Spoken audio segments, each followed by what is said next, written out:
And we are back. It is time to crown a champion here. His second title in the PBA60 World Series of Bowling #2 is about to be handed out on the Mark Roth pattern. Hello again, everybody. I'm Dave Lamont, PBA Hall of Famer Tom Hess to my right, and our man Tom Carter here to my left, who actually had to fight on this pattern, the Roth pattern, over the day yesterday. Had some goods and some bads with that one, Tom. Oh, my God. This pattern is tricky. In the beginning, it seemed so easy, and after 3 games, I don't know what happened. I was in a different bowling center. They changed so much. The front's hooked and the back ends got so tight, and I don't know if I ever struck after game 3. Well, fortunately, the 5 guys who did strike after game 3 are here, and in their first match, Tom, we got Billy Froberg hunting for his first title against the guy who is the king of Columbus, Jack Jurek.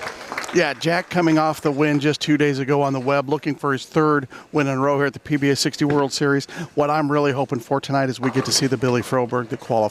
Led qualifying 329 over, averaged over 240. Did struggle in his loss to Ricky. I hope Billy can figure it out and throw some strikes, and we can get one heck of a match here, as our first match is Jurek and Froberg. Yeah, Ricky Schissler awaits the winner. Ricky is getting as much experience on TV lately as we get. Well, yeah, and he's our only two-hander on the show, and he's playing the lanes totally different, and he could really change the transition of what's going to happen on this fair. And the gentlemen who are behind them, Chris Warren and Pete Weber. We'll talk more about that as the evening goes on, but let's get to it right now. Jurek versus Froberg. Jack will have the choice of lane, as Froberg, even though he was the #1 qualifier, once again, as we had in the web competition, the #1 qualifier did win in the round of 16 and then got on the show. But once again, the #1 qualifier, that was Darryl Bauer then. It's Billy Froberg now, did not win on the round of 8, so he is the 5 seed and will have to fight his way up the ladder. Well, I think the key to Billy's game, and I talked to him earlier, is he's got some arthritis problems in his fingers, and I don't think most bowlers really focus on their release, but he has got to focus on his release extremely hard, because his loft on the lane changes how far it goes out, how soon he gets it off his hand. So that could be the key to his success, is the release. And I guess he was telling me a little bit, guys, about what he has to do to his grips and everything with his 2 fingers to avoid pain. Yeah, he's got his grips cut in half, only glued the half of the grip in the front of the hole. And to Tom's point, Dave, that's what we were talking about in his match. You could tell how the amount of loft that Billy was using or not using, whether he was doing it on purpose, was really changing, and that really affected how his ball rolled. So he's really going to have to concentrate on that and keep that consistent tonight. Well, his fingers going to that. He can't have anything touch the back knuckle, so his finger holes, he's pitched an inch away or a little more in his finger holes, and the holes are extremely large, even though he's got half grips in the front, so nothing touches the back of his fingers. For him, that's very painful. Okay. And Jack Jurek off to a fast start there. Yeah, he was explaining some of that to me, and of course he says, you know, I'm a pro shop operator, I know how to manipulate those things. You know, he's been running a pro shop for 40 years in Michigan, so he understands equipment as well as anybody and how to take care of issues with fingers and hands, and so that's what he's dealing with here. He's a proprietor as well. Last weekend hosted the Ruth Froberg Memorial Regional in St. Joseph, Michigan. He's got a nice little center up there in St. Joe. And it's like 2 blocks from looking at the lake. Oh. And, yeah, Jack not satisfied with that shot. I think if you told him that one was going to get 9 when it was 30 feet down the lane, he would have said, okay, I will take that. It's amazing how much we're using Infinity Oil and how much the lanes changed using that stuff. Jack's 3rd show of this year. Of course, he was at the World Series, the 50 World Series in Minneapolis, made the telecast there, and then just the other day picked up the Web Championship here. And 3 PBA60 victories, and he'll have to do it on the Mark Roth pattern, 42 feet, and again, we mentioned Infinity Oil. Yeah, 4-1, 30.9 mils, and the pattern looks relatively simple. You thought the pattern would, start to the outside around 10, and it was going to break down, and you just chase it left. But you could only chase so far left, and then you had to have a trick in your release to get the ball not to read. For whatever reason, there was a spot, it seemed like, from 20 to 30 feet. And we all talked about it after we got done. that if you got it through there, that was great. But then you had to get the ball to recover on the back end. And for some of them, like Billy, he figured it out. The guys on the show obviously figured it out. But there were so many guys that were over and just lost all their pins. Yeah, it seems to be a little bit flatter in the middle for a longer pattern. That looks like a pretty good shot from Bill. Yeah. That's going to be a double. There was a lot of loft on that. He got that, and he has to. Every one he sets down or gets it down by the dots, it's no good. Bad juju. Yeah, the one he threw when he needed the strike over here to beat Ricky was on line, but it wasn't out on the lane, and it was like he missed it. That one, with the orange grips in that bowling ball, you can really kind of see how it comes around it, or maybe that was not the grip. Maybe that's the vexed, so maybe that's the labels you see. Yeah. And Jack is 2 for 2 on that lane. Well, both of the guys are going to play pretty much the same part of the lane. The key, I think, is, when the next match, that's going to change the whole rhythm of the game, I think. Ricky Schissler is the next match. He is the two-hander. There are very, very few, almost no one else that I can think of even comes close to that on this tour. And on the 60 tour? Yeah, on the 60s, no one. On the 50s, we don't have anybody else either, do we?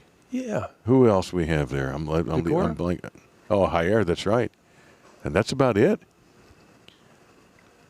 That's roughly what we would call full-time.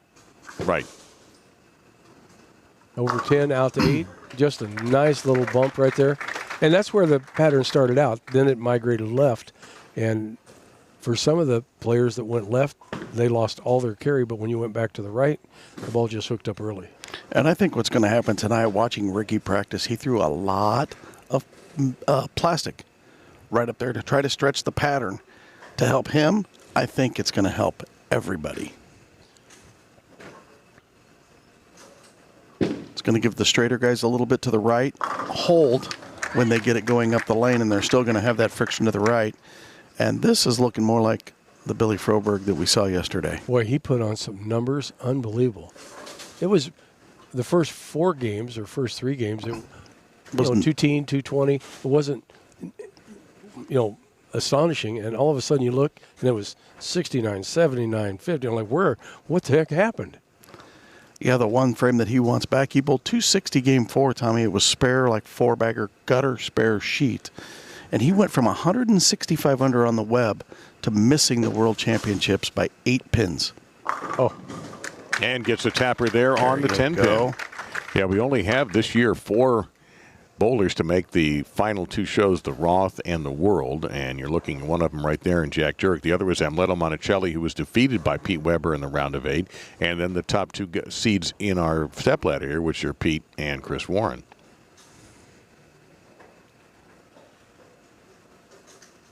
Boy, Billy's wishing he could have got that comfortable in his match against Ricky. Would have been the number 1 seed. Yeah. It's a good shot from Jack. I think Jack likes all the PBA60 stops. Well, if he gets this, he'll have 4 of them. He'll have the last 3. Yeah. I think he just needs to come out on the 60s. He's not even going to worry about the 50s. I'll just win those. Well, he almost won a 50 title this year. So, yeah, Jack can still compete on both.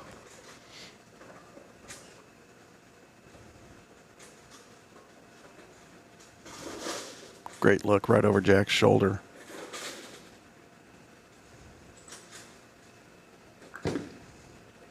Right over 10, out to about 6. Yep, exactly. Just pulling the trigger. Hey, his game is so simple. We talked about it the other day. It's just it's so smooth. It's so easy. And he doesn't have an excess amount of moving parts, so it's easier to duplicate. And when he posts it like that, just like anybody out here at this level, when they post it, they're normally going to be really, really close. Well, we definitely got a match on our hands now. Billy won the LBC in 2024 on the senior side, going for a 5-bagger and nails it. I think he's got his focus on his release down. Yeah, we couldn't quite figure out if it was an issue with. It looked like his timing.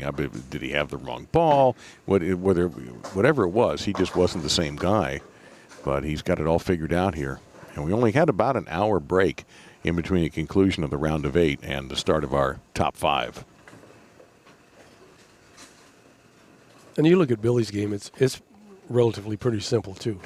There's not a lot of moving parts there. Yep, he is just a little bit left of Jack. Didn't quite get that one over into the friction. And just a 2-pin. Right now, with the way Jack looks, I don't think I'd want to be giving him a break.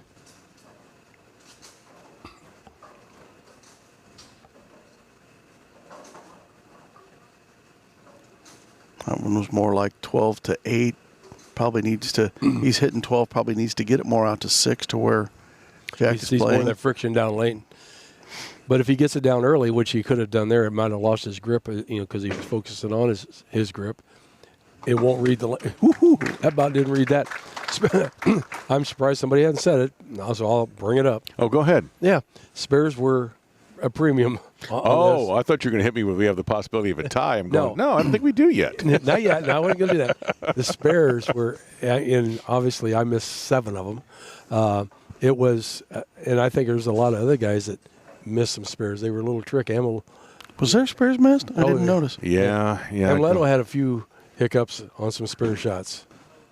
Jack, that's way left. Yeah, he might get lucky on Brooklyn there. He's going to get lucky with that. The count right there, getting that 9. Extra pin. Yep, that's going to keep him just a 10-pin match.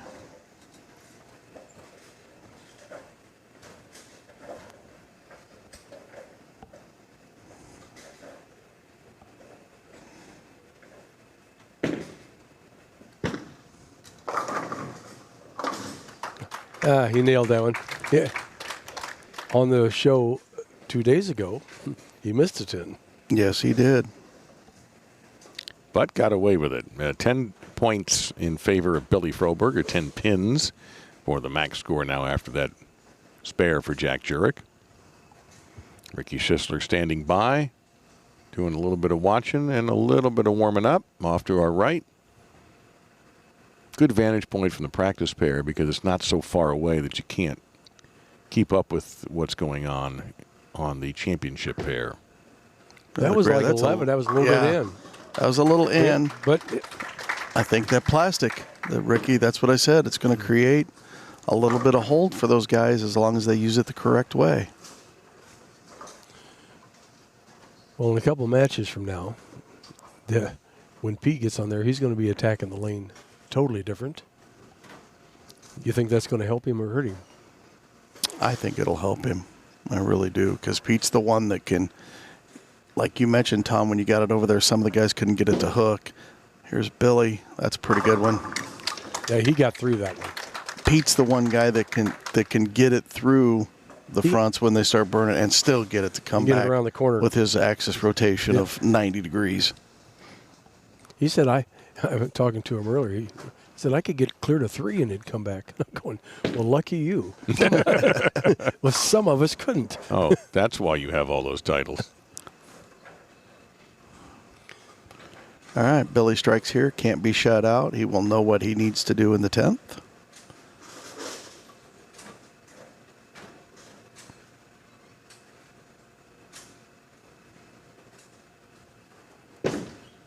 He really.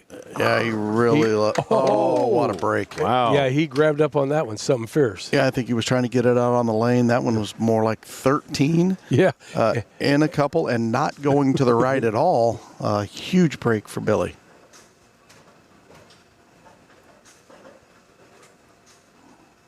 Well, it's got to be tough when you know you got to get it out on the lane and you got to hang on to it and you got those extreme pitches. Too much of this, too much grab, it's all bad. But then you can't not hang on to it. It's a pretty good one from Jack. Yeah, Tom, when we were watching him against Ricky, I think that's really what he was fighting. I guess I didn't realize that he didn't have anything touching the back of his fingers. So you really, would hit one, and then when he would try not to hit it, then he would miss it way too much. And I think that's part of because he has nothing behind it to help hold on to those fingers. Well, a lot of the guys out here, I think, they have grips, but they have either real tight grips or they have vacuum grips. So I use vacuums. They're vacuums, and their fingers are in there. I mean, you got a hold of the ball, and Billy's got to hang on to it.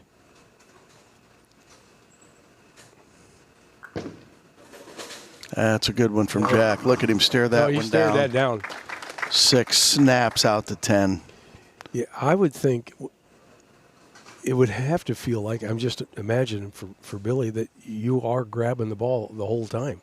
It'd be like picking up a house ball that the holes are too big when you go bowling. You're just squeezing the devil out of it to hang on to it. Well, yeah, when you do it with a house ball, you're doing it conventional. You see you got almost half your fingers in there. He's doing it with a fingertip ball, so he's really got to squeeze. That's got to make it really hard to repeat. Well, he figured it out yesterday. Jack cannot lock Billy out, but he can make him sweat the 10th. That's another good one. Jack right now is just pure shots. But it may not be enough. But one more for 259. Yeah, so 269, 259, that's a way to start off a TV show. And this one is just as important as the other two. 9 here forces Billy to throw a double. Or, excuse me, 10 here forces Billy to throw the double. 9 here, Billy would not need the double. Strike 9 would be a tie. How many ties can we have? Oh, he didn't like that at all. Well, Oh, look at that. Billy got a break, Jack got a break. It's even now. Yeah, 1-1. Little high five between the two of the nicest guys out here on tour. The break's even out. Yeah, Tom Hess said the break's even out. 6:16 p.m. Eastern Time. Mark. Yeah. I said the break's evened out in this match. Okay. He's Greg right. He's right. Greg just fell out of his chair Yeah. over here. All right, Froberg's got to have it. He's got to have it. He doesn't have my it. goodness, what that a great messenger shot. is not going to get there anything at all to that 10-pin. And Jack Jurek, the King of Columbus, is still going. The King of Columbus. I like it. Look at that. A great game from Billy Froberg. I always say anytime you get on TV and you can bowl 240, you take your chances. Right. Billy didn't do anything wrong. Unfortunately, Jack just bowled 1 frame better. Jack bowled exceptional. But, again, he's been bowling exceptional for the last several weeks. To that point, he's 20th overall in the rankings on the PBA60 Tour. That's the one he needed. Yeah, coming off of the Webb win, he was 15th at the South Shore Classic and 6th at the David Smalls Championship Lanes Classic, and of course made the show in the Monticelli Championship. So, and 12th at the PBA50 World Championship. He's had only one bad result. That was the USBC Senior Masters. So Ricky, of course, had that 5th place at the PBA Senior US Open. His best event this year. Yeah, that was close to home for him. Like Yeah, it was. 25 miles away from home. Yep. He's cashed 5 now 6 times, counting this one. Jack Jurek will start the Didn't he match. make the Super Senior Classic show as well? Yes, it is not listed on his page, but this will be his 3rd show of the year. Thank you, sir. And in the Web, he was 38th.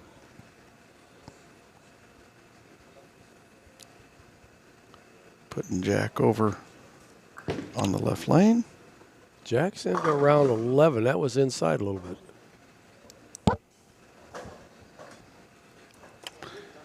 For that player that's waiting that has won the match, it's always a guess in that first frame how far you have to move. You have to move. The guy just came in and threw 8 shots. That's basically, he bowled a game. Right. So it's moved the oil around. It's just a guess on how far you have to move. Jack, pretty good shot. Leaves just the 4. I tell people all the time when we're talking about what Tommy was just talking about, if you're bowling on a 5-man team and you're the anchor and the 4 guys ahead of you strike out, that's 12 strikes. That's a full game. It just got bowled in front of you. You better make an adjustment. Not to count the 5 that were bowled since you bowled on that, because from the other team that bowled as well. Right.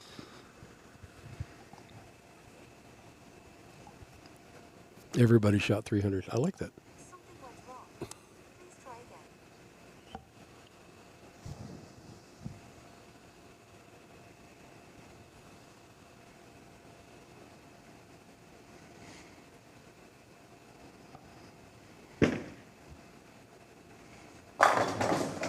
Whoa. Great opening shot from Ricky. And beneath Yeah, he's us. bending a little bit more. But the only problem I see with that is some of us tried to bend it when the lane started to break down, is unless your roll was just right, you could hit the pocket, but you shot a lot of those darn things. 10 pins.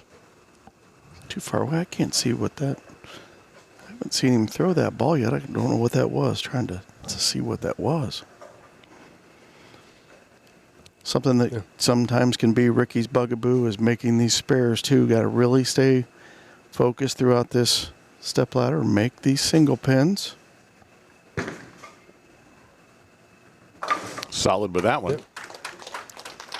But his spare ball will take off. Well, being two-handed, if his hand rotates around it just a little bit and you give it a little axis rotation, you find some friction, ball's going to move. Yeah, we saw that in a match earlier. He had a little bit of an approach at you. His arm, his elbow got around it, which, changes axis rotation, and the ball just dead jumped left. Chris Warren wandering over to take a quick look. I think, no, maybe not.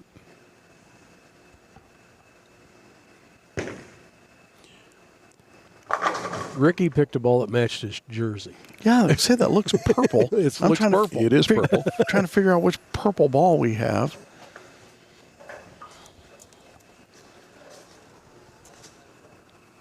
I thought one of the new ones was kind of a lavender purple. I mean, maybe it's a gremlin that's not quite as dark.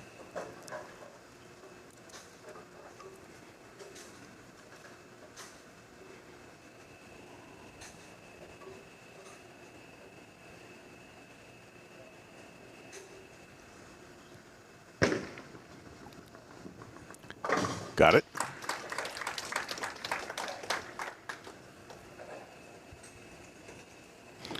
It might be a Typhoon. That's one of our older ones. But isn't that a darker purple?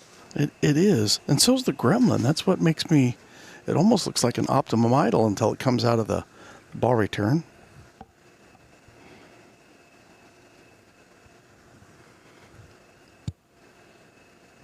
Jack now in the second. Strike takes the lead. Got it. Whoa. Light mixer. Yes, Yeah. it was. Jack's throwing an Ion Pro.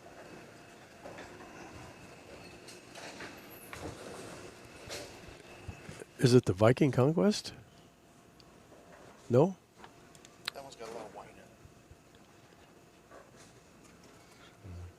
it. Well, I know it's not a Surge. No. I mean, Gremlin Tour X, Gremlin. It could be a Transformer. I mean, You're correct. Transformer? Transformer. That one's got a lot of purple in it. Not very much gray. Yeah. I think the little bit of gray is what's making it the lighter colored. So we got that figured out. Ion Pro for Jack. Transformer for Ricky. And a double for Jack.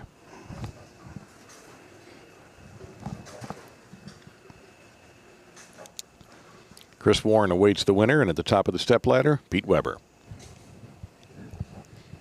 Looking to do something he hasn't done yet, believe it or not, win a PBA 60 event. Really? Yeah, a 60 event. His last title was at the Moore household as a PBA 50, the PBA 50 Players Championship in 2023. That was a ball change. After all that work we put into finding out what ball he threw, now we got to look again. Well, that's the Viking Conquest. Okay.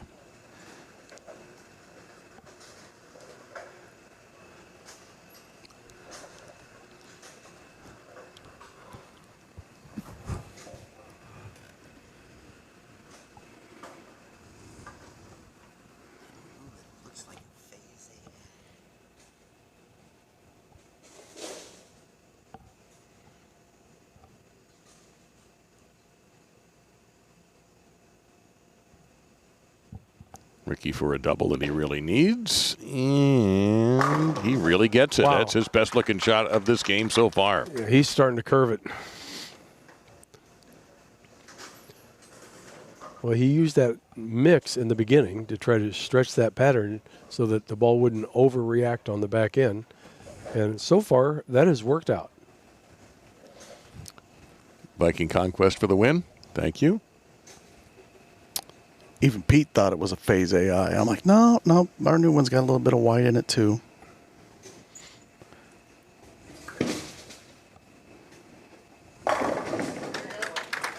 I didn't know Pete knew names. I just thought, give me the ball that I throw strikes with. Yeah, I was pretty impressed. I didn't think Pete ever knew a name of the ball that he threw. I mean, come on now. We all know the stories about Pete trying out bowling balls. Yeah. That one didn't strike. Give me that one. Yeah, give me that red one. Going to have a little red and blue delay here while they get the pin out of the gutter. There'll be nothing to it. That might be a job for the mechanic in the back. That one is in the flat gutter. It's not moving. Yeah.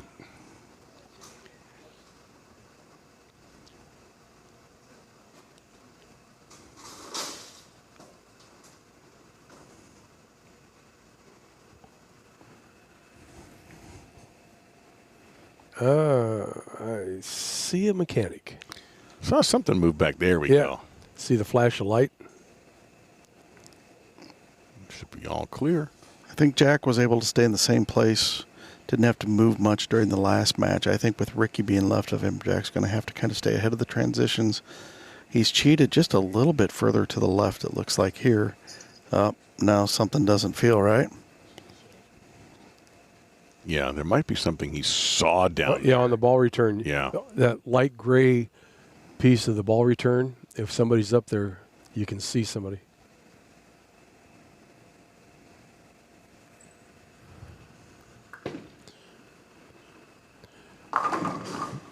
Oh, pretty good Yes, shot. Gets sir. the little kick. help. Little help. But the problem Jack's going to have if he moves a little left, he could be moving into Ricky's track area. Messenger delivering. A little butt, boom, out.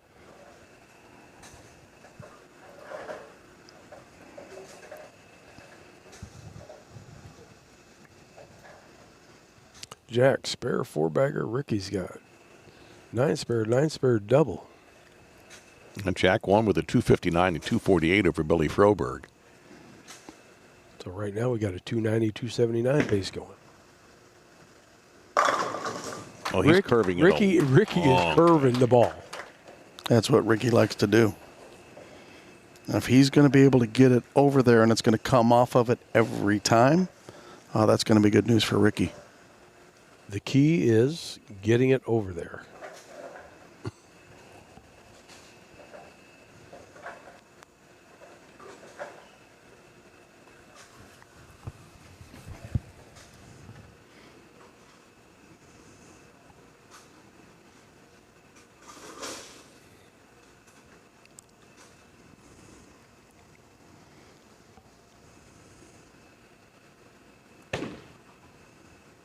$15 to 5. Wow, that was sharp. Oh, Controlling the back ends is the hard part of the game. Anyway, when you got a ball that's going to change direction that hard, you better be spot on. now this is one of the strongest bowling balls we make. He's got some polish on it, but still, it's pretty darn strong. And I guess I should rephrase that because I've been told that Ricky doesn't like to use polish, so that might just be wet sanded with a higher grit. 3,000-4,000 something? Yeah, 4 or 5. Sometimes somebody had told me that he uses 5,000 on some concepts and stuff. So Wow. not necessarily polish, just really fine grit sanding pads to get it to look like polish. And Pete getting up and taking a few warm-up shots just to stay warm. Is that little green in that ball? Has he switched to a gremlin? He had a gremlin out earlier. Well, when they're standing back on the approach, the colors are kind of skewed a little bit because Ricky's wearing gray pants, and when he's standing on the other approach, it looks like they're green on the monitor. Back to Jack. I don't think he's changed balls. Looks like green logos when it's going through the pins. When it gets down under the deck light. But doesn't matter. It's the right one no matter Yeah. what it is. I don't care what color it is, it struck. It's doing the right thing.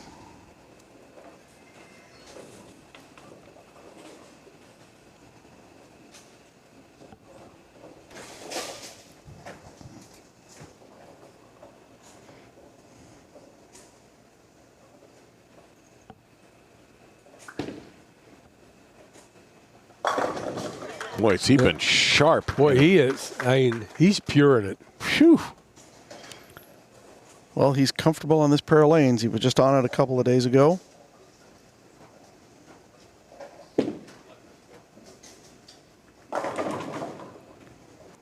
If he's throwing that, what I think he's throwing, that might be. Is that ball retired?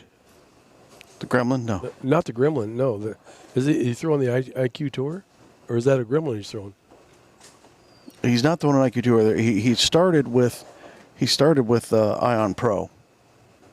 That one is retired. Yeah, that one's not in our lineup anymore.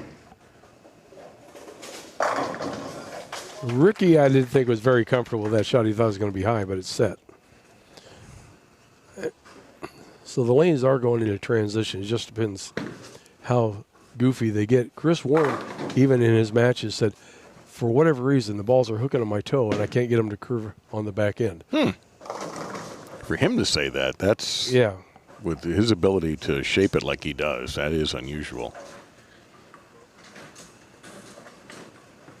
Well, that's what I felt like. Well, you guys know I started out with 278 and I went 187, missed some spares, and 256. And after that, I could get the ball around the corner, but I couldn't ever strike. I couldn't put anything together. That was a really good shot from Ricky. Yeah, in case Jack Jurek makes a mistake, Ricky will be there to. Did you say some spares? Hey, some. Oh. I said 7. Oh. And that was in the first 3 games. Sorry, Tom. Yeah, I know. 2 of them right in front of you guys. Oh, we weren't watching. No, I know.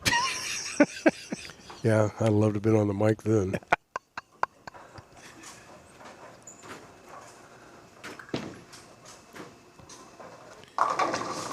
That ball looks green when it goes under those deck lights. Tour Dynamics. Tour Dynamics, is that what it is? Yeah. Well, it's dynamic enough because Jack has a chance at 290. Ricky could potentially bowl 258 and lose. Well, Billy lost with 240. He could shoot 250 and lose. Well, how about we'll give him the Jeff Atkins Jack Award. is taking no prisoners. The Jeff Atkins Award. Jeff bowled Amleto this morning and bowled in the 690s and got run over by Amleto. So it happens. Jeff bowled beautifully.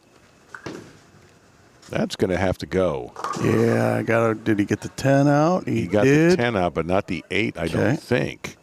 He did. He did get the 8? Okay. Just the 2-pin. That's a huge break. That exactly. 2 8s, no gimme on this pattern. I hate to say it. And also the extra pin of count. That may make a difference. 269's max for Jack now. As soon as if he makes this, which he does. That pin sounded cracked when I hit. So he will wait while Ricky Schissler will try to apply as much pressure as he can, but Ricky cannot beat Jack. Only make Jack have to work in the 10th. He can make him sweat a little bit. Oh, yeah. If he throws them all, he's going to make Jack throw the first strike in the 10th.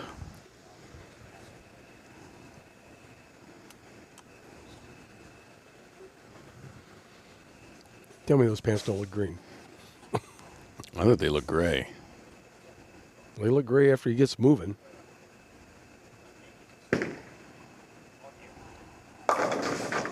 Oh, 4-pin. Wow. Good shot. That looked a little bit more aggressive than the previous shots. Like he really attacked the line on that, which is not a bad thing because you want to be aggressive, but he might have put a little more oomph into this one.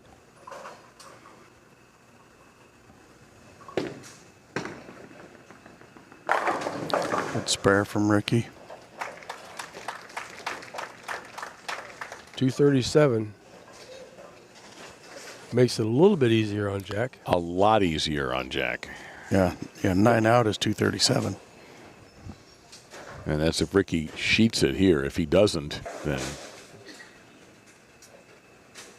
Jack, I don't think, would even have to mark. Or, excuse me. Let's try that again. Try 47. 9 out is 247, not 237. Again, math is easy. Great shot, Ricky. Yeah, he's thrown a lot of them. Nothing worse than a 9 count. Seen a couple of clean ball games from what we saw in the last round with the bowlers really struggling. The 3 competitors that have stepped up here so far have been rock solid. Yeah, nobody looks scared. That's for sure. I can tell you the 2 guys that are waiting aren't scared. No. They're licking their chops.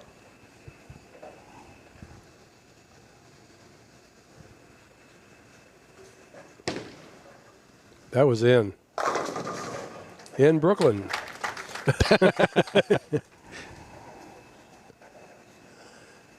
Well, it's going to be 230 something.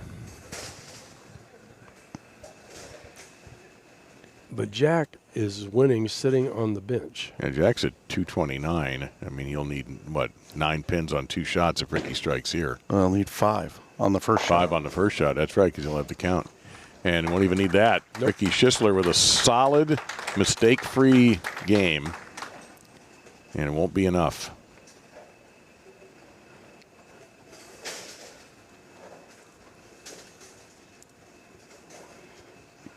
And unlike our web finals, we're having some guys advance. We didn't see that in the web. It was all the incoming guys won. Yeah, that's right. Jack's going to go 2-0 here. So, does Jack change balls and try something different just to see, or are we just going to stick with this? We got some free shots now. The other day he did that when he bowled his 300. He changed balls twice. In fact, didn't he use 3 different balls when he tried to throw the 300? Yeah, he used 3 different balls, and he picked up the same one. Ended up with a 296. The third one didn't work out very well for him. But so Ricky Schissler takes 4th place. So once again, the guys looking for that first title are going to have to wait on it. That, guys, that was the same ball he threw in the 10th, and the first one was a ball change.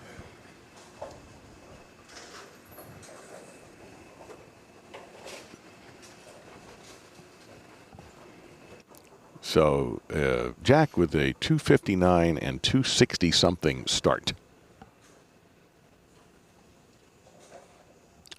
Not a bad start. I would take that.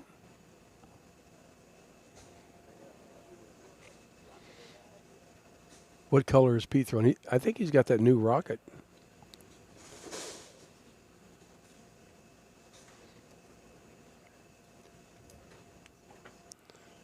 He's looking for a little quicker response on the back end.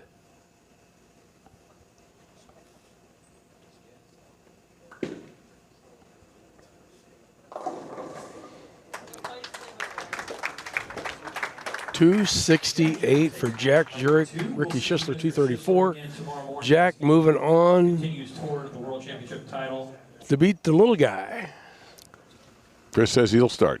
Chris wants to start. He obviously doesn't like the left lane. Oh, get it out the way. Put Jack on the left. We got that figured out. Your number 2 seed is a 6-time PBA Tour champion with 2 PBA60 Tour titles to his credit. Please welcome Mr. Chris Warren.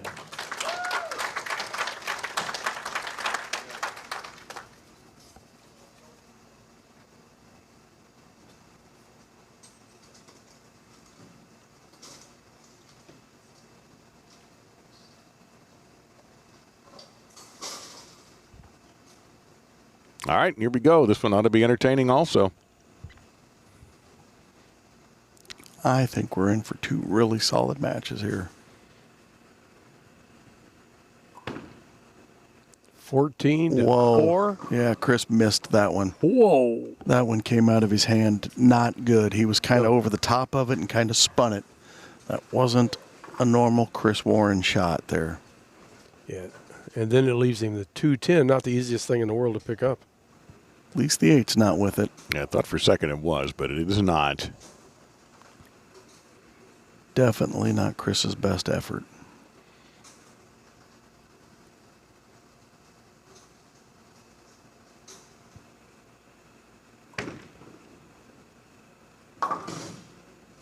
No. I think he was thinking that might hook a little bit, but he's looking at the approach like either he lost his footing, something.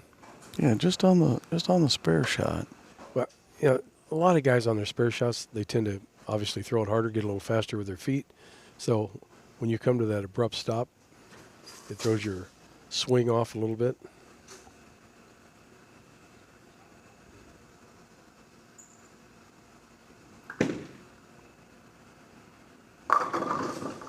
Oh, Almost a disaster yeah, for Jack. 7-10. How many of those did you guys see? One is always too many, but Correct. yes, a lot. There was a pair. We had 4 in a row between the pairs there. There was back-to-back, boom, boom. And I'm like, oh, my God.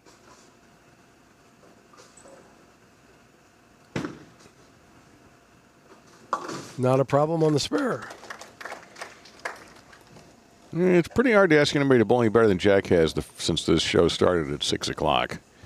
259 in the first game to defeat Billy Froberg, who had a 248, and then 268 to defeat Ricky Schissler, who bowled 234. We'll have a little bit better look and see what he's crossing. He's been crossing right around 10, 11, taking it out to 6, 7. yeah, I can see he's lined up a little further to the left already. Yeah, it looked like 11, 12. He's not getting as far to the right. That was only About 8. 8 or 9. Yeah. Just barely right of the tracer.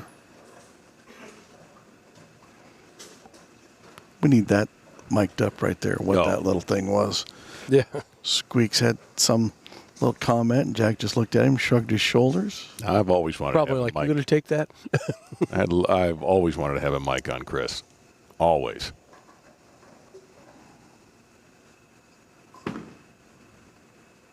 That's better. Yeah, that messenger's not going to make it. And it's funny, Chris and Pete, same size, and they have some of the same habits. If they like a certain shot, they'll start to moonwalk it. They'll back it out if they like it. Chris started backing that one out and did not get the 10-pin out. I think that's the biggest problem with the extreme angles on this pattern. The corners are tougher to get out. I mean, you look at Billy Froberg, the bowl's unbelievable yesterday. His angles were pretty tight. He didn't really cross a lot of boards.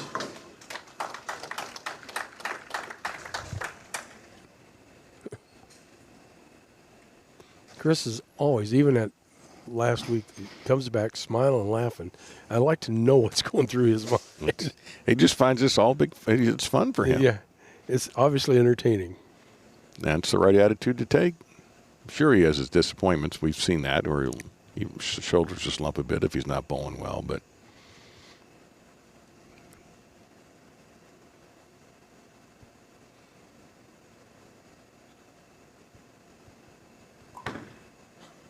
That was like 10. ooh, that was a completely different looking shot than the first two. And that's why he wanted to start on the left lane. I don't think he likes the left lane. He really doesn't like it now. Well, I don't think he's thrown a good shot on this lane yet. I think the first one, he was way over the top of it, spun it dead right. So he's trying not to do that in the third frame and then just got it going way up the lane. 15 to 12, I haven't seen anybody playing that. I mean, No. Jack's a little right of that. It's just not going to hold. But the one thing we've seen is Chris Warren make this spare on BowlTV a lot. The 3, 4, 6, 7, 10. Davis named this the Warren. Well, if it's the squeaks, if the 10-pin was my. gone. Oh, okay. Yeah, the squeaks, this was actually a Callahan thing, and then he turned me Okay. on to it. But it was 3, I named it the squeaks. It's the 3, 4, 6, 7. The 10-pin doesn't belong there, and it didn't even get touched there either. So 5 out. And I know everybody's going, whoa, what the heck happened there? On this pattern, for whatever reason, maybe it's the oil, the infinity, but going that way, steep angle, he thought he was throwing it to the friction. It was going to bounce back a little bit, and it got there and just kept on going, gliding. Not that I'm anywhere the bowler that Chris Warren is, but I left the 3, 6, 9, 10, and I sent it out thinking that it's going to would hook curve. back. It did the exact kind same of, thing. is it like a skid Yeah, almost? it's like there was oil at that spot. It hit it down lane and just hydroplaned. Well, Chris is at 29 in the third, and already in a massive hole after just 3 frames. Well, he's digging one. Well, Jax is happy to throw the dirt, nice as he is.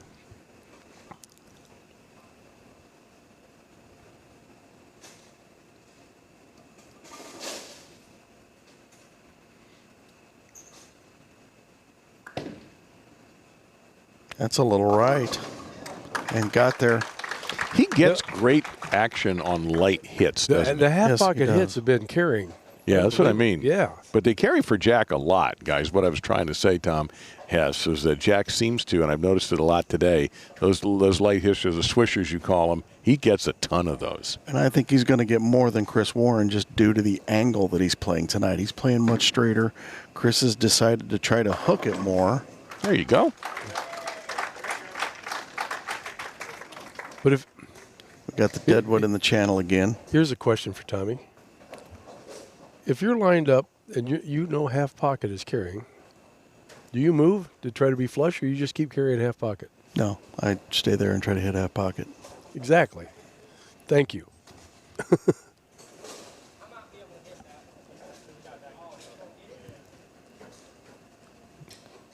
Is he volunteering to hit that? Because I'm not sure that'll work. I think we'll let the mechanic take care of that.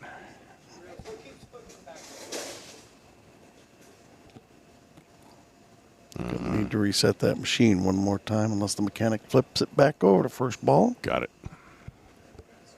And wait for another dot to go away, and we'll be ready to go.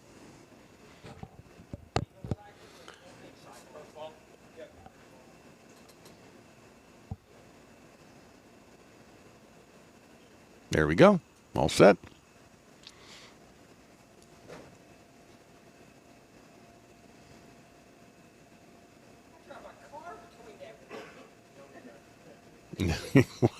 Yeah, he should be able to take a re-rack here without it counting as a re-rack. Right. He re-racked. Yeah.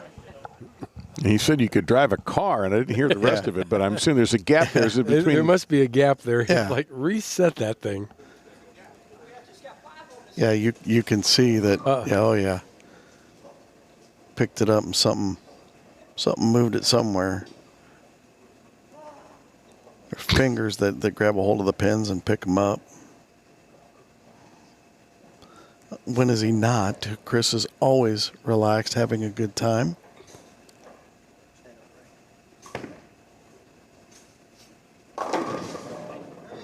Oh, that's amazing when with that many revs and you're keeping it tight, the ball will drive harder, and that almost left a 5-7. I mean, they just barely fell out. Take a look at it again. Yeah, so he moved right there. That one's about 13. The other one, 13 to about 10. The other one was like 15 to 12. And So he threw that right at 16 mile an hour. It's almost like that was too much speed and didn't give the ball enough time to read the lane.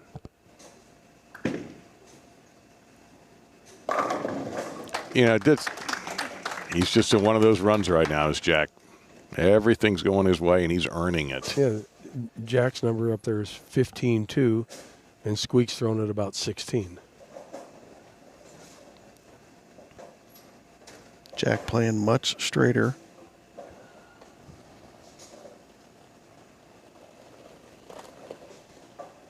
The winner here gets Pete Weber for the championship. And something, Tom, you missed, I pointed out, I'll bring back here when Chris gets up again, because I find kind of funny about the history of the game with Chris and Pete. Oh, okay. Just a touch left.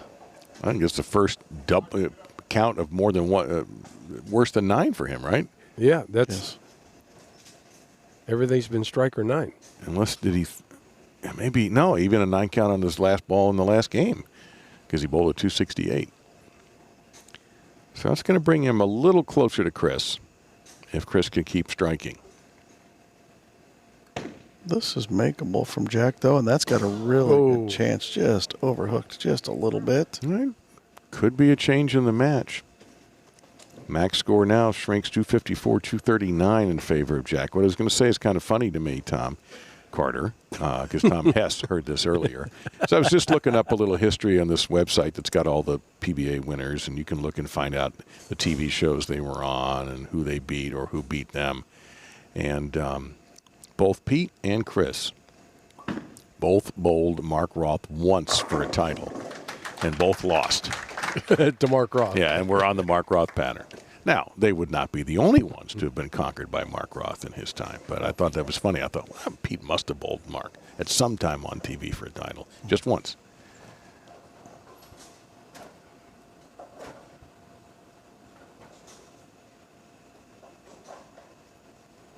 We always talk about Pete having pure talent, but Mark Roth is that guy that just had unbelievable talent. Pure power. Revolutionized the sport. Literally revolutionized it. Well, There you that go. was a beautiful shot right there. That might be the first one that Chris threw where he wanted it exactly on that lane. Yeah, that gives him a four-bagger, which is now we're getting into Jack's mind a little bit. Perhaps. We'll see. You never knew if Mark Roth was ever going to take 5 steps or 15 steps. Because it was all feel to him and what felt right. And he'd have a little bunch of stutter steps and then take off, or he might not. Good Well. shot from Jack. Jack's not going to go away quietly. All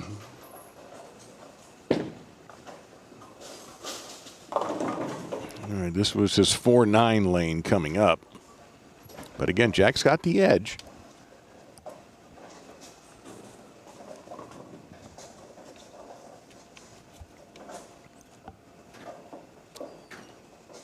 I honestly don't think that Jack really liked the last shot on this lane. I think it was left a little bit. He hit more like 12-13. I think he just got it left early. See, That's better. That's way better. That was 11 out, but Wait. No, and now this match gets closer. This is where I think, I talked about it earlier, especially in the opening, the transition, the back part of the lane seems to be getting tighter, and the ball is just not coming around the corner as much. The other thing that might have happened is he might have moved off of the other shot when he really didn't need to. The max is now in favor of Chris Warren by 5 pins after Jack makes that spare. 234 for Jack. I keep wanting to call him JJ because we always kind of call him JJ, but there's several JJs out there. Yeah, and the one we know is on his way to Nevada to do a little thing called bowling in Reno. Did he get to do the lanes there? Oof. When Squeak gets to striking, it could be forever. Yep, we talked about that also. There's a couple guys in this building who were like that. Andy Nyer's another one. And, yeah, Chris is in that company, no doubt about it. And he's got a fairly high rev rate, too. It's hard to imagine, but it is absolutely true that for a senior bowler, that he can still punish the pins. Well, you can throw it hard. You can rev it up. And he throws it, again, conventional rip. Oh, lay no. there.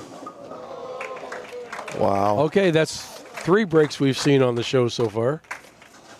Wow. He might be a little embarrassed about that. He is.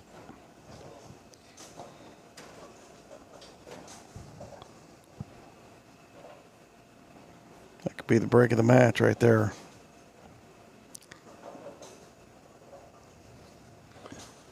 .239 max score for Chris, 234 for Jack Jurek. So Jack can't beat him. He's going to have Chris come back to him, assuming Jack can finish this off with 4 straight strikes.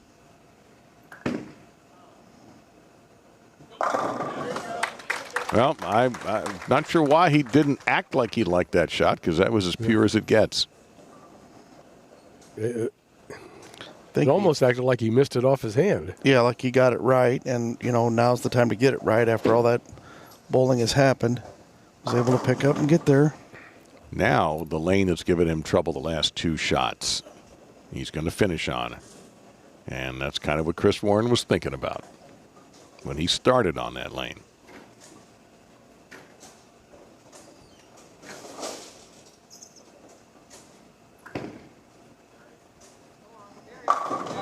That's a great shot right there.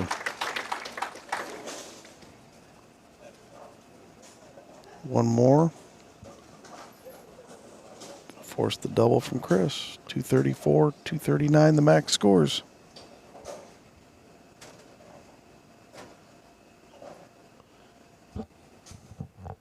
I'm not sure why Chris doesn't like the left lane, but obviously there was a reason. I mean, it hasn't really affected Jack as much as It did Chris.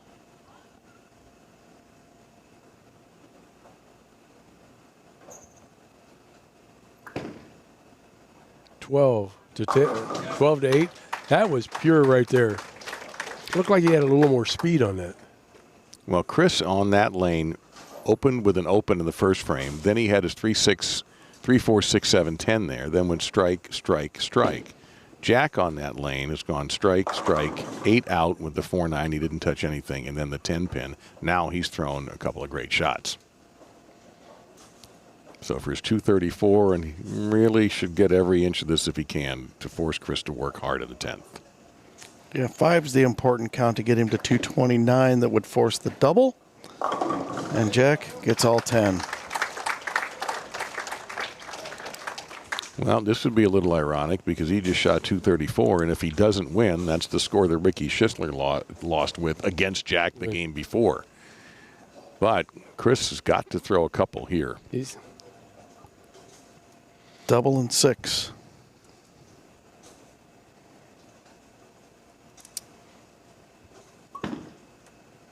Does he like it? He likes it. Oh, boy, that hit. That little guy is not scared. No. I'm not sure what could possibly frighten him. The left lane. Yeah, somebody taller. There's a lot of those people around, so he's. And let's be honest, he threw one good shot on the left lane. Well, he got a big break in the 9th, was it, on that lane? He had a couple of others that were pretty good, but he had 2 that were terrible. That was early. This one's key. Has to have it. Strike. Uh-oh. Oh, Ooh. kicks out the 10. That's where you can never. This is such a weird game in bowling. Even though the way he started, you think there's no way he's going to beat Jack. And He was 29 in the 3rd. yeah, He shouldn't have. and now he's got. Huge break in the 9th frame, and he took advantage. Yep. Stepped up and threw the shots he needed. Needs 6. 6. Well, I shouldn't say it should be easy, but it should be easy.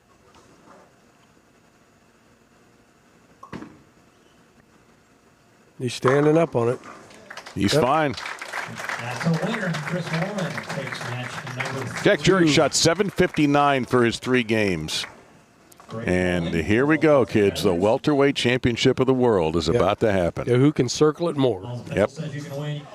Be interesting to see if Pete does get annoyed if he doesn't bowl well, because, and then again, he may never get it. If he bowls well, he won't be. But this is really going to be, Well, the thing you never wanted to do with Pete is get him mad, Right. or somebody do something, because that fired him up and just made him focus even harder. Well, interesting. Pete didn't throw all 10 shots Oh, in the match. Pete didn't throw a strike on the left lane, and Pete decided he wants to finish on the left lane. All interesting things to me that I noticed Okay. as I was watching that practice. well, we're off to the races, kid. This is for the 2026 PBA60 Mark Roth Pattern Championship, part of the PBA60 World Series of Bowling number 2. We just talked about the struggles of Chris Warren on this lane. He gets another break going high, and Pete is only going to, Pete's going to let Chris Warren bowl on his good lane. These guys are just going to jaw the entire match. well, I'd have definitely wanted Chris Warren to finish on the left lane. Well,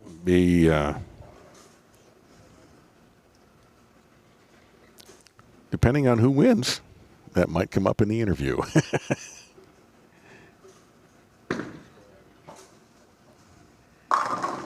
Great shot. from Yes, Pete. sir. Oh, Oh, these Pete giving guys. him a Yeah. little heads up that that was a better shot. So Pete's throwing that new Rocket AI, and I think Chris Warren is throwing the Danger Zone Solid. I can barely hear you over Chris.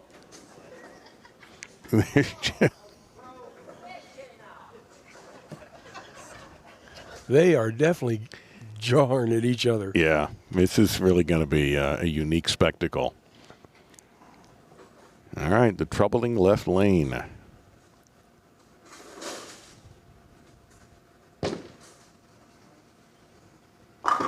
What trouble? Oh. Wow. That's what he did. Every practice shot he threw over there. That still has the magic release. How he gets his hand in that position so fast at basically almost 90-degree axis is just a million people have tried to do it. Nobody's duplicated it.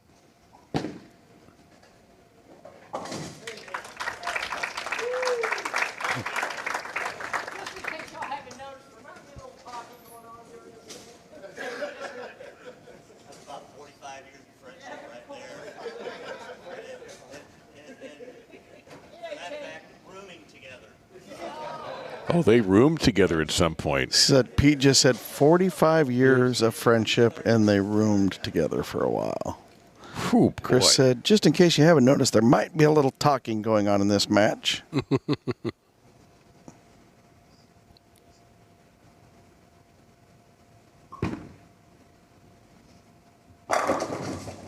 2 for 2. There's no pressure. This is just a fun match to them. This is not going to be any pressure.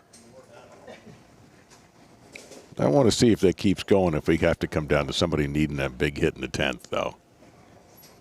They might button up then. Maybe. You're talking about the pressure. I think there's more on Pete right now. He hasn't won in a while. Chris just won a couple weeks ago. Yeah, 2023 for Pete. Pete still wants to win. It's been a while. That is an understatement about Pete wanting to win. Oh, wow. No chance that's going to hook.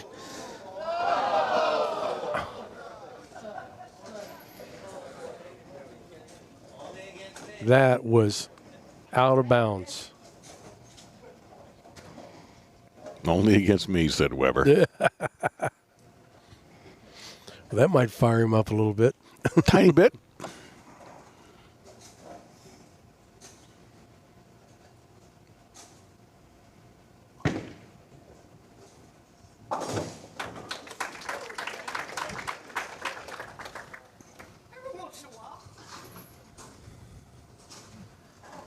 And Chris has an accent that sounds like he never left the state of Texas in his whole life. It is just automatic. There's no, I mean, you spend 3 seconds listening to him talk, and you know right away where he's from.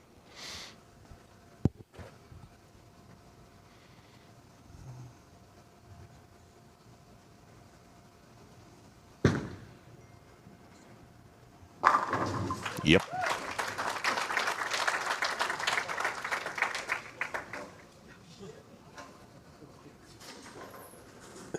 About the only thing that's changed out of Pete's style is the height of his backswing. It used to be a lot higher.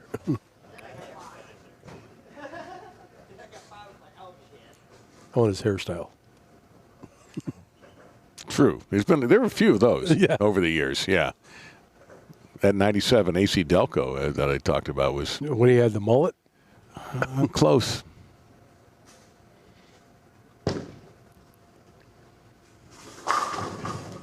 There. Oh, that ball went through the pins. That's the first one he's thrown on this lane, including all of his practice shots. He's got that soft touch. It's like his ball floats down the lane. I don't think his ball ever reads the front part of the lane, ever. Which makes most of us very jealous. Well, I hope everybody's enjoying this one.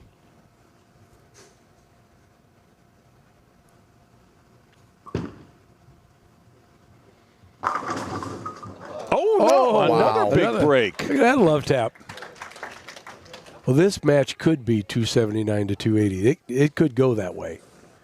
When they both these guys get to striking.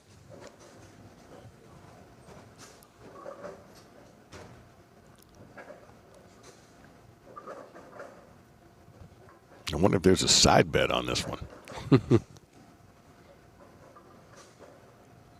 There could be.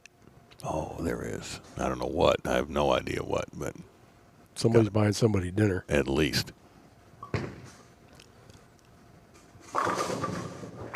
Oh, I don't think any lanes are bothering these guys right yeah, now. and he only got that one to 10 down lane. He didn't really bank it like he's been banking. It definitely wasn't going to go to the out of bounds.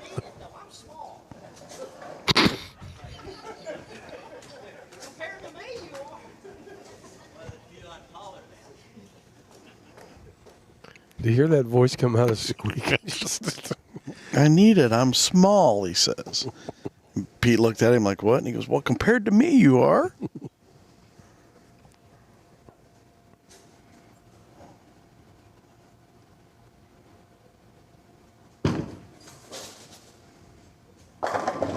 Boy, oh boy, these two are giving us the show we had hoped for. And Pete's got that trigger finger deal going on his ring finger where he can't straighten his ring finger out on both hands. So this is drilled totally different for him. It doesn't seem to affect what he does. And he's been back and forth with the glove over the last couple of years, but he's back to it. Well, he's been so successful with it. He tried it without it for a while, but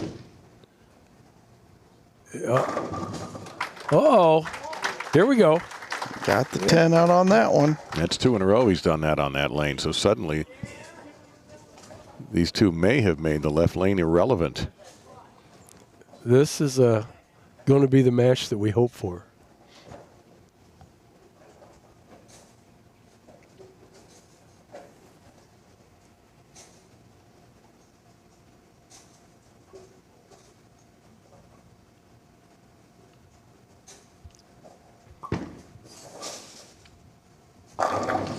Oh, yeah. He started walking. He just walked that one out. He's like, it's going. You want a piece of me? Come and get me.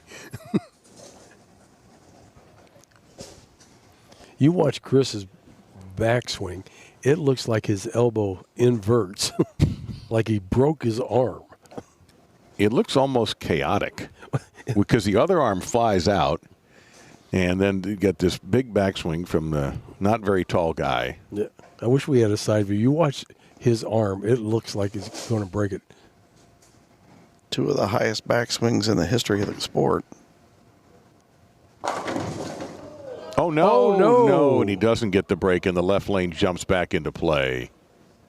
Welcome to bowling. Oh, boy. Yeah, he thought that was good. I think Pete thought that was good. I think Chris thought that was good. I think we all thought that was good. How many 710s were picked up this week? 2? I've seen 2, and they threw it the 7-pin both times. Joe Scarborough did it, and Rob Rice. Rob Rice almost did it twice.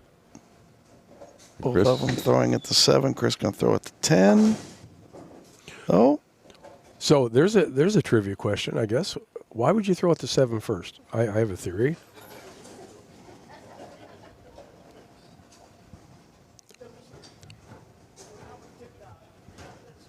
No, they were on the left lane when they did it, Craig.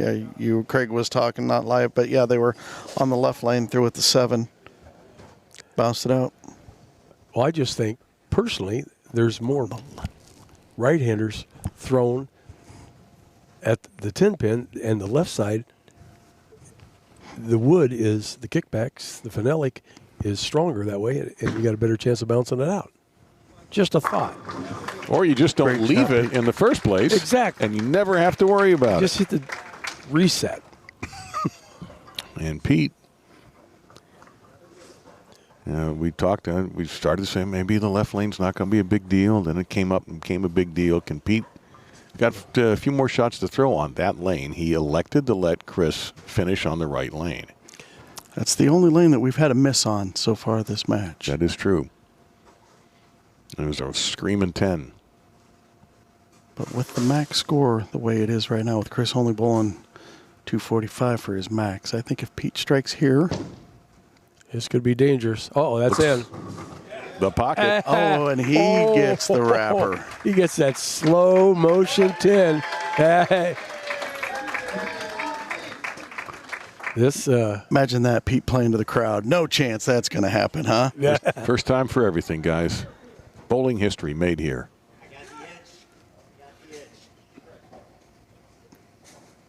Unbelievable. Well, Chris needs to step up and throw a few strikes.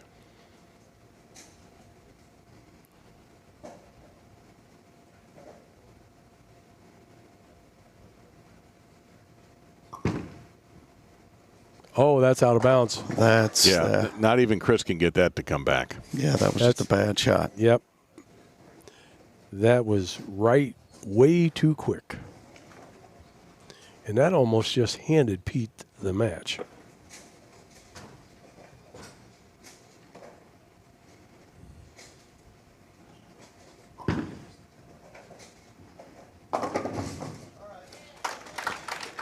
And if this does go Pete's way, it'll be his 52nd national title between the PBA, PBA50, and now PBA60.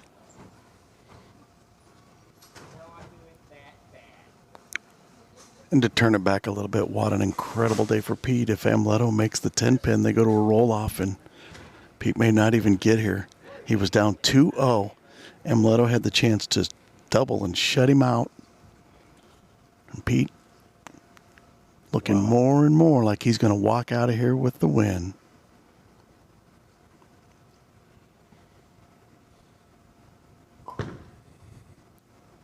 The bad lane. That was a good shot. No 7-10 there. Max score 235. Chris Warren. Pete If he can win it strikes out right the here. What does he need here, guys? Couple of marks. Yep. If he strikes here, it's over. He's already in the 240s with the 6-bagger.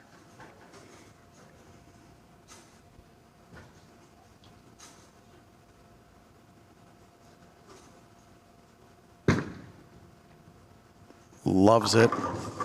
Oh, yes. That's the kick. Pete Weber's back in the winner's circle, gentlemen.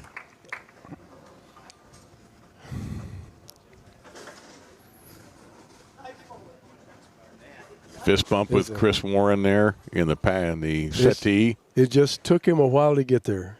You never count Pete Weber out. I don't know what he says. It's just that voice of Chris is just too much. We're bowling tomorrow. Float it in there, Pete. You're a champion again. Pete Weber, a winner on the national scene for the first time since 2023.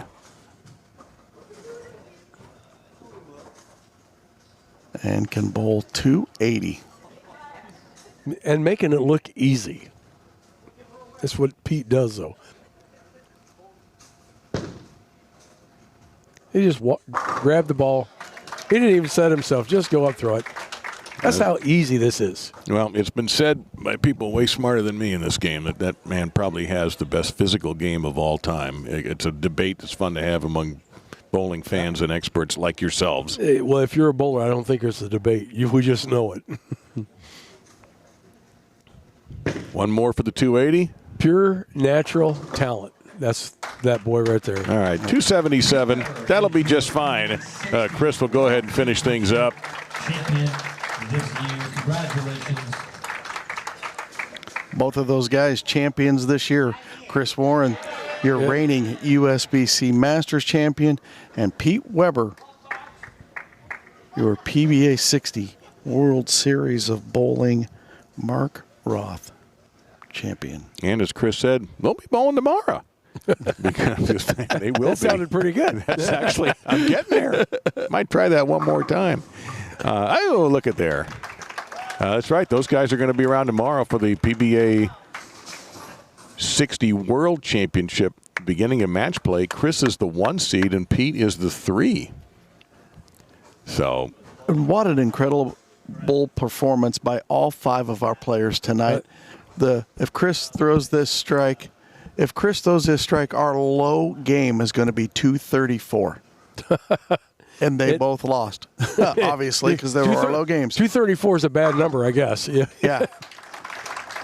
Now we need Chris to get 9. Yeah. Don't strike for 234.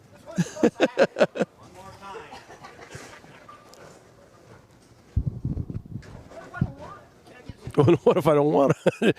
That mean the match is not over officially if he doesn't throw his last shot? Put him on the clock, Tony. It's 0 if he doesn't throw it in 20 seconds, right? Well, there's a fine somewhere around here. It's not a fine anymore on TV. It's on the actual Fox or CW or CBS or whatever network it happens to be on, it's 0. It's not a fine anymore. It's 0 Oh, wow. on the score. Yep. 1 warning and then 0. 37 PBA Tour titles. Wow. 14 PBA 50 Tour titles, and now a PBA 60 Tour title.